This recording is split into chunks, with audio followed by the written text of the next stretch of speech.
जब 26 का बड़ा वाला मार्च हुआ था, ट्रैक्टर मार्च, तो तब मेरे को फ्रंट में नहीं लाया गया, मैं डिलीवरी पेन में थी।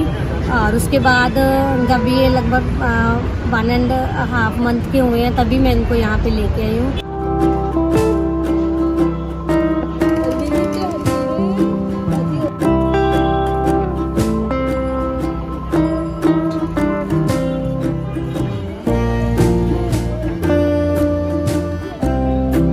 बेज महीने किसान हैं हम, और हम लगभग पिछले 15-20 दिन से यहाँ पे हैं। मेरे साथ मेरी 2.5 महीने की बच्ची इनायत भी है। इनायत मतलब काइंडनेस टुवर्ड पीपल्स। मुझे लग रहा है कि वो सबसे छोटी आंदोलनकारी है। मैंने नहीं देखा इतना छोटा जो आंदोलनकारी यहाँ पे इस टिकरी बॉर्डर पे खासकर मैंने नहीं देखा।